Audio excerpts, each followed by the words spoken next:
Originally, I had never planned to make this video, but due to having a party of murder hobos during a short campaign online, I ended up making this stat block attached to a Morshu inspired merchant.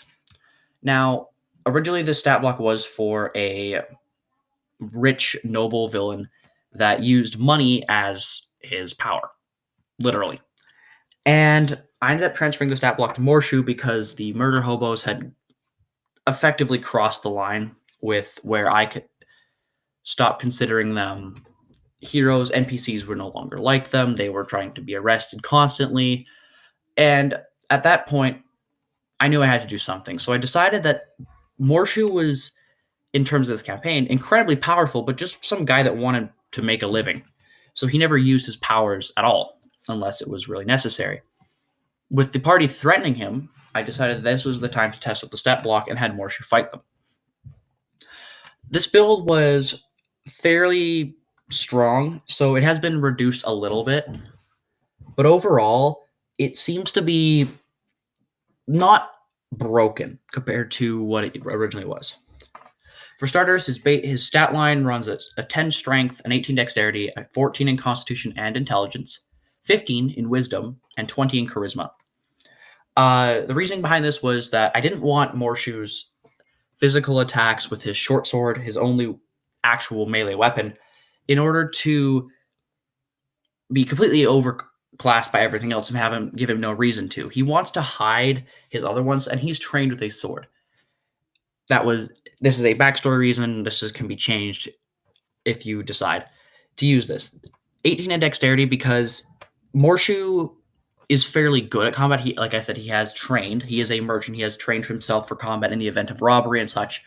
And this means that his dexterity is high, but it mostly comes from his ability to think critically and understand what his opponent is about to do, making him able to dodge and maneuver around their attacks, which is the reason for his 14 in intelligence. The constitution being a 14 is because, yes, he is a very healthy man, but he's also not hyper fit and constantly adventuring. He is, from what we've seen in the game's cutscene of the original Zelda CDI game, that Morshu is fairly round, literally. And he most likely, because of this, eats a lot and has a sizable weight, meaning he's not able to run as fast. He doesn't last as long. But overall, this is superficial things. The 14 in the Constitution just because it used to be way higher. 15 in Wisdom because he has pretty decent insight and he knows when he's a merchant. He knows when he's being lied to, so he uses that as one of his primary abilities. His other is Charisma. He's the guy that he knows how to deceive people. He knows how to distract them. He doesn't know how to make a sale. He's a merchant. For his AC and HP, I decided that because originally it was a boss fight, to make his HP fairly high. And originally, it was around 200, but that can be reduced. I typically keep it in the range of 100 to 300 hit points flat, but this can be modified as usual. Typically, I wouldn't go higher because with all of his other capabilities, this is fair. He has skills in persuasion, deception, and insight. He has saving throws in charisma, constitution, and wisdom. I'm not going to worry too much about actual flat numbers for his modifiers, but if it comes down to it, he has a 3 in proficiency, so take that as you will. Now he has a standard speed of 30. I'd made him a half elf, so it didn't matter, but this isn't always changeable, and he has 3 abilities. This is what made the stat block scary. This and his 1 attack. Pay to win was the first ability. Any creature in combat or otherwise, including Morshu, can pay 5 gold to increase a roll on a die by 1. This cannot go over the maximum of this die. However, any money paid goes to the person that you are using the die against or for, such as using a cleric blessing spell, increasing it to the maximum, and that money would go to the cleric because the cleric cast a spell that you are increasing the die on. In the event of damage, you would increase the number of damage on the die and give the money to whoever you are damaging. The second is Eye for Quality, less of a dangerous ability, and All it does is allow Morshu to cast Identify and Augury at will and knows how much monetary value an item is on top of anything else that he had determines. It's a free use, and there is no requirements for spell slots, components, and such as. The final one is called Richer Than You. This is the ability that really makes Morshu dangerous compared to his attack, which still is fairly terrifying. This actually came with inspiration from two things. Number one, Morshu's character in Rivals of Aether. Not super relevant to this video, so I'm not going to go into it in too much detail. The other was a music video on YouTube called Richer Than You, a parody of Stronger Than You, but it's Morshu. The basic way this works is the richest creature in the area has a number of benefits. This can be affected by a number of changes to range. However, it doesn't make a huge difference in the end if Morshu is just the richest person in the area. The range can be affected by someone attacking Morshu with a long-range weapon, him being targeted by a scrying spell, and such abilities. Now, the range will change constantly, so if it really comes down to it, just figure which is the closest active creature versus passive creature, active being directly interfering and passive being indirectly interfering. The benefits to Richer Than You are as follows. You take half damage on a failed save and none on successes when you are required to make a saving throw that would do half on a success and all on a failed, basically giving him evasion. He gains immunity to non-magical attacks, except for silver weapons, +2 to his AC, +40 temporary hit points at the start of a combat round on every minute. So at the start of combat and roughly every 6 rounds afterward. Outside of combat, this recharges over a minute, constantly giving 40 temporary HP. Regeneration of 15 HP per turn. This is not stacking with the temporary HP. This does not make Morshu go from 40 to 15 every turn. This only applies to his actual HP. This is stopped by acid or fire, like a troll. So this ability isn't super broken. The effect switches targets to the richest immediately. There is no stopping it otherwise. The other minor bits of it are advantage on saves, with Constitution, Intelligence, Wisdom, and Charisma. I didn't include Strength and Dexterity in this list because that would make it extremely powerful, and it's more on wealth focused, so it would be things that affect his mind, his judgment, stuff like that. Your strength isn't going to make you spend money badly, so the idea was it was things that would affect your money. You cannot be surprised while you hold Richer Than You. You gain True Sight up to 60 feet, or if you already have it, increase the range by 60 feet. For his attacks, Morshu has a standard short sword. He has a bomb, which is from the Dungeon Master's Guide. It is a 60-foot ranged attack that causes every creature in 5 feet to take 3d6 fire damage on a failed save. He also has smoke grenades, which create a 120-foot heavily obscured area of smoke, which can be dispersed by wind. And flasks of alchemist fire, which have their standard rules. Finally is his coin attack, the other ability that actually makes Morshu dangerous.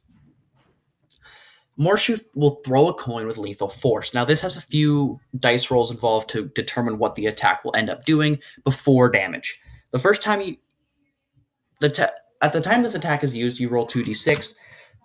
The first one determines how many coins are thrown. The second determines how valuable these coins are, with a couple of minor add-ons.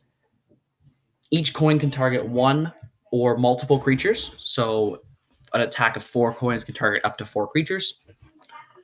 When you roll the value dice, if you roll a 6, you determine 2 dice. You roll 2 more times, you're determining 2 coins with the higher value gold or platinum or silver or whatever coin happens to be taking the majority of the attack. Meaning a roll of 5 with gold and copper coins makes 3 gold coins, 2 copper coins in the attack. The range is 100 to 180 feet. Morshu throws this coin, and it has +10 to hit. This +10 modifier only is applied if you have Richer Than You. Otherwise, it is the standard modifier. this plus 10 can stack with other things, but the base level is plus 10. So if someone steals richer than you, then it will become whatever their modifier is, unless it's lower than plus 10. Now, after you've determined how many coins, how many thrown, how many targets, you roll 2d12s. This will apply to both coins. Do not roll separately for each unless you feel like it's necessary.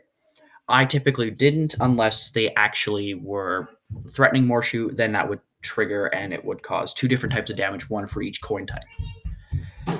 Rolling a 2 or a 3 causes bludgeoning, piercing on a 4 or 5, slashing on a 6 or 7, fire on an 8 or 9, cold on a 10 or 11, lightning on a 12 or 13, acid on a 14 or 15, poison on a 16 or 17, psychic on an 18 or 19, force on a 20 to 21, necrotic on a 22 to 23,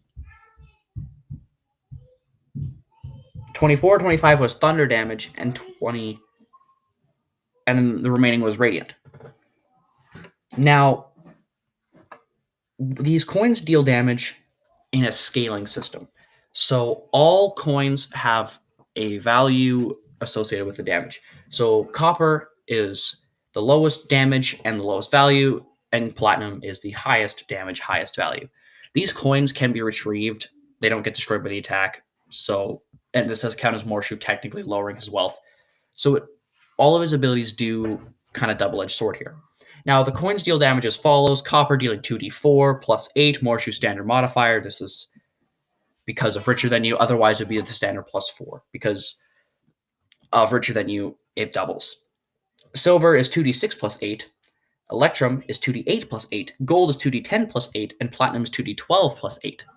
Effectively, the baseline for all of these is 10 damage.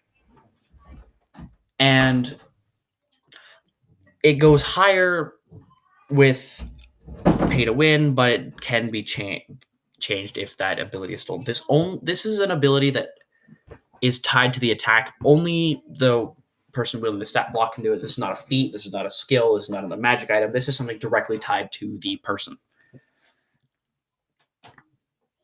So because Morshu was not originally meant to use this stat block, it was very fun to make this portly little man defeat a group of level 8 adventurers. I don't remember, but it was around level 8. And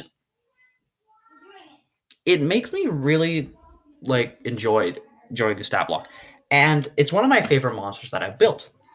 Because of this, I'm going to keep it tied to Morshu. I will probably end up using this for a villain or potentially others later, but for now it's tied to Morshu or a merchant with similar abilities, which may tie into a Quick Campaigns episode that involves merchants. Now, I will be making a part 2 technically to this video, which will be on the murder hobos, the story about what happened with them, and the first time I ever used Morshu in combat. I will try to do a Morshu impression for that video, but don't expect anything big. It is not good. But as it stands, that is where the stat block sits. It may take some small tweaks here and there if I find something is too broken or too weak for what I want the block to accomplish. And so, yeah, it really is one of the best things I've ever built. I really enjoy it. Hope you guys enjoy it too. With that all said, I am the Dice Goblin. I'm signing off. See y'all in the next video.